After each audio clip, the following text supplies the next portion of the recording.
Hey everybody, welcome back to another video, and today we are reacting to the SAS operator that smoked these Nairobi insurgents. Now this was a recommendation emailed in to me. The gentleman who emailed me has asked to remain anonymous. I don't know why, but I respect that. I won't mention your name or put your email up. I want to thank you for your suggestion. I have heard about this story a few years ago. I've never really looked into it though, so I'm pretty keen to see this video.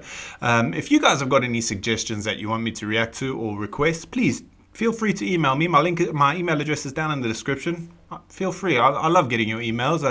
Even if you don't have any recommendations, I've got people email me recipes and everything. It's awesome. You guys are freaking awesome, and I just love it. I love it. So yeah, if you want to get in touch, feel free to email me. If you haven't done so already, please make sure you hit the subscribe button. And if you're feeling extra frisky, I mean extra, you may as well give the video a like as well. I do have a buy me a coffee page down in the description for anyone who wants to buy a coffee to help support the channel. But if you don't worry about it. Enjoy the video. That's all the thanks I need. So thank you so much for watching, and without further ado, let's get into the SAS operator that smoked these Nairobi insurgents. Tuesday, January 15th, 2019. A British SAS operator my daughter's on cup, a by the mission way. to train local Kenyan defense forces quickly found himself in the middle of a two-day siege at the luxury Duset D2 complex in Nairobi. The 5 gunmen unleashed fury as hundreds of innocent civilians ran for their lives. But not before the solo operator grabbed his weapon and his kit and stormed in. I just want to ask you now, how much more badass can you be? Solo, yeah, solo. We all know what that means. He's on his own. He's like, I got a day off. I may as well. I'll go sort this out. Just be right back. What a legend. The solo operator grabbed his weapon and his kit and stormed in, self-initiating an off-duty rescue mission. And after a 19-hour game of cat and mouse, the lone operator saved hundreds of lives and took the lives of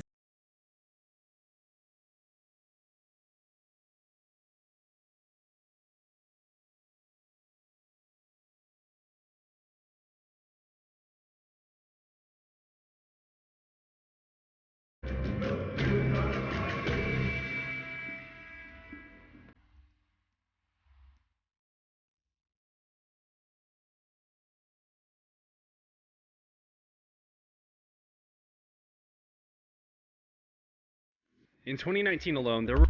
I guarantee that that song or music is going to be copyright. I guarantee it. In 2019 alone, there were over 6 terrorist attacks in Kenya. And over the last several decades, terrorism in Kenya has run rampant throughout, from the 1975 Nairobi bombing to the 2013 Westgate Mall incident. And since its creation in 1895, East Africa has been at the nexus of several political disputes that revolve around the political conflicts of the Middle East, as Kenya has remained an ally of Western governments and is host to several sensitive Western interests, including US and British military bases. And with poverty, weak borders, corrupt or incompetent police, and the rapid rise of extremist groups, Kenya and other African nations have quickly become... I'll tell you what, sorry for pausing. I grew up in South Africa. I moved to the UK when I just turned 18. Actually, I was 17. I got out of there, out of South Africa when a friend of mine was murdered. It was too much, and I needed to get away. He was like my best friend. It's what my son's named after him. And I have seen some poverty. I mean, we complain about things like sometimes, I don't have this much money to buy myself a new pair of shoes, or man, I saw the poverty that you get in some of these African countries that I've visited anyway. It's heartbreaking. It's absolutely heartbreaking. And the governments are sitting there in their lap of luxury. A lot of the head government officials are so wealthy, and it's just the poverty, the imbalance of wealth is disgusting. So seeing those shacks just reminded me of South Africa quite a lot, to be honest. Rapid rise of extremist groups. Kenya and other African nations have quickly become hotbeds and easy targets for global terrorists. And the Kenyan army has yet to contain the influx of terrorism moving in from Somalia. And sadly, too many Kenyan soldiers have died trying.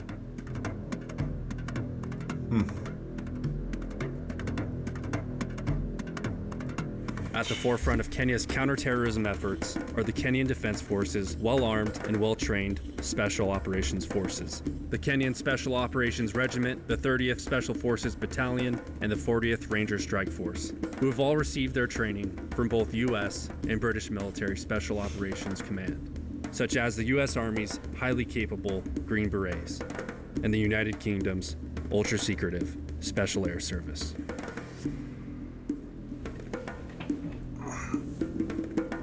And in January of 2019, an SAS team was sent out to do just that.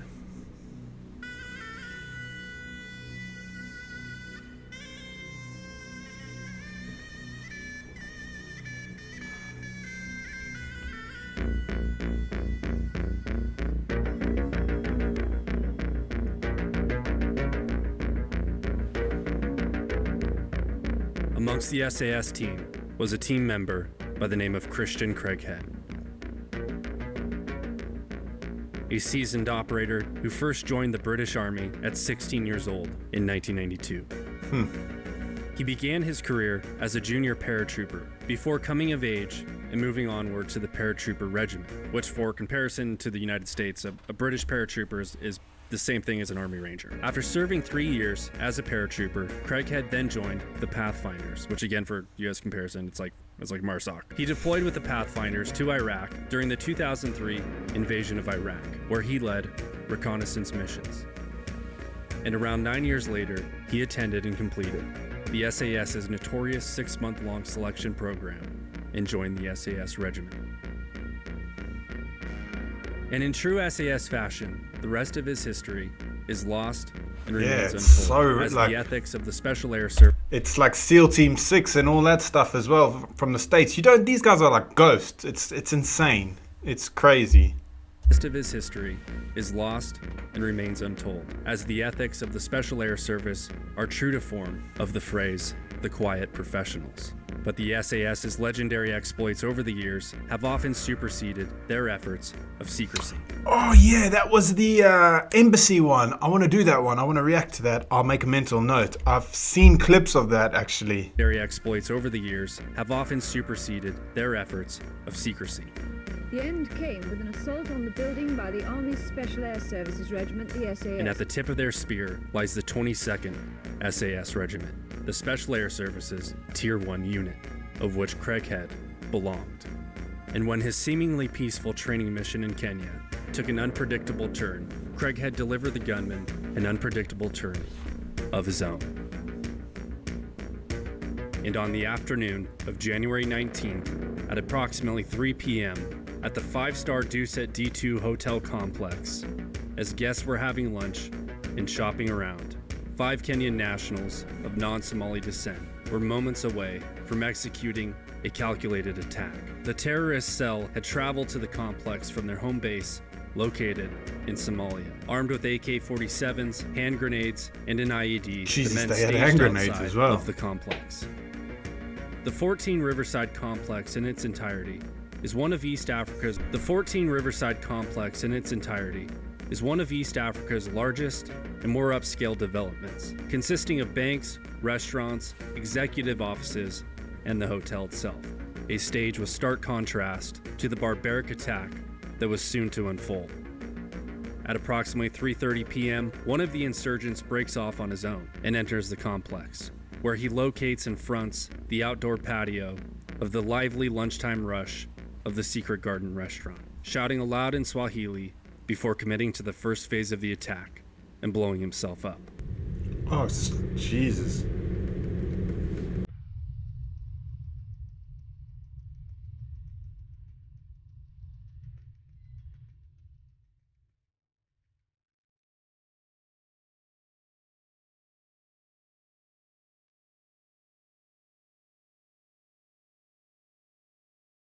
Once the explosion was heard, the 4 men began their assault, where they engaged 2 Kenyan police officers guarding the gate.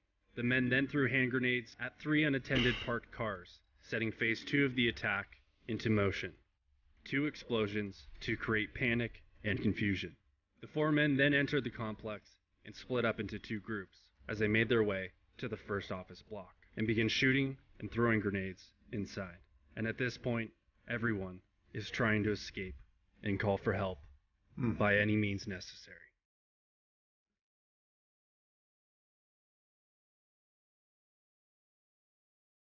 Oh man, what are these tweets or?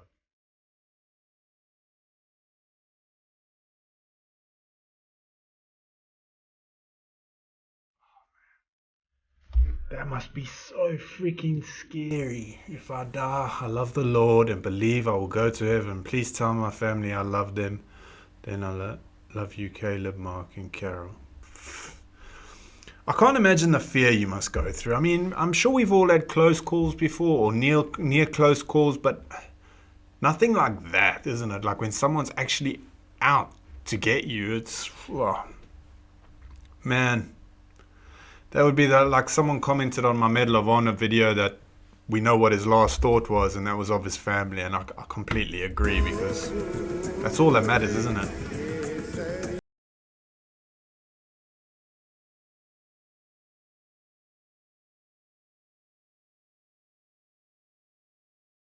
And armed individuals, along with some off-duty police officers, were some of the first to respond. At which time, an unknown person present at the complex picked up his phone and called his friend, Christian Craighead.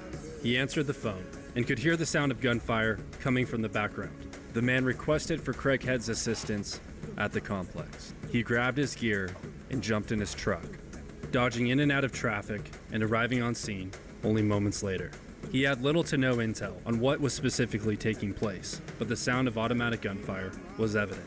Wearing a balaclava, body armor, and freaking Armani jeans, the dude's 007. And he's also got a black rifle coffee block beer patch. Craighead armed himself with a Glock 17, a combat knife, and a suppressed Mako C8 carbine rifle. And without orders, relying only on his elite training and battle-proven instincts, the SAS operator went rogue and mobilized himself.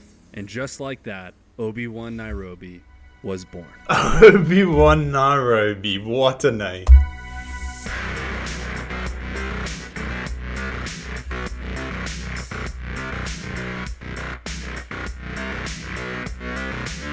Craighead could be seen escorting dozens of civilians out of the complex, and even carrying out the wounded. And with each pull, he turned around and went right back in and did it again.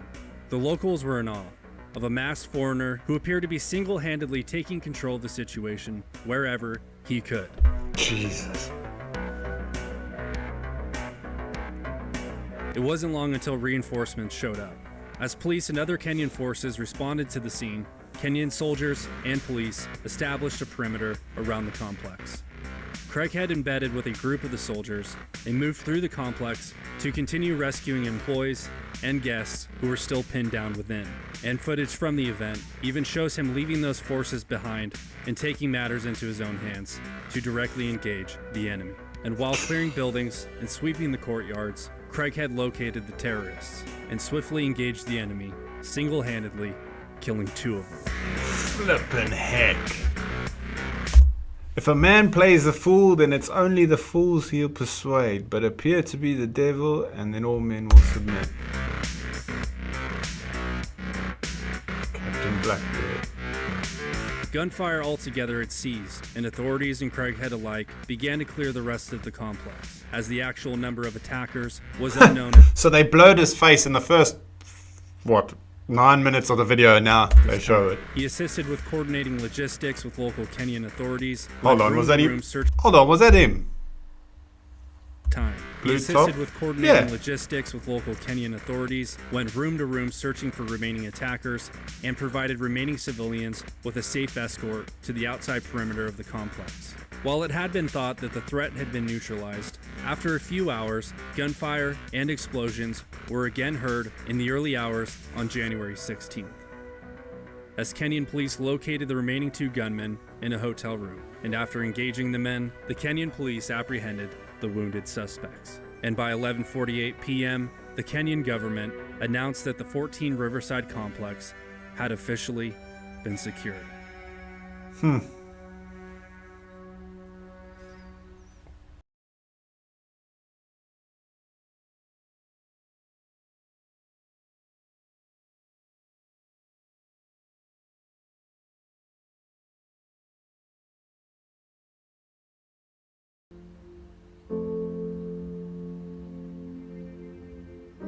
20 Kenyan citizens, an American, and a British South African man died during the attack. The terror group Al-Shabaab issued a statement claiming the attack was coordinated with the assistance of Al-Qaeda as retaliation for the relocation of the U.S. Embassy in Israel. Christian Craighead was awarded a conspicuous gallantry cross for ending the 19-hour siege, which is the second highest honor in the United Kingdom. His heroic actions saved hundreds of lives, and he retired from the SAS in 2020. He wrote a book about the event titled One Man In that is currently pending approval from the Ministry of Defense.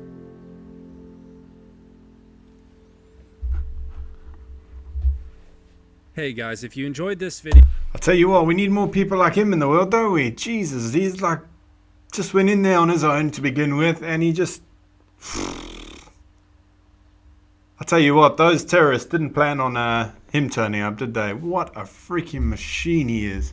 Holy smokes. Anyway, guys, thanks so much for watching. If you haven't done so already, please make sure you hit the subscribe button, and I will see you in the next video. Oh my god, I don't have to reach again. Peace. Whoa.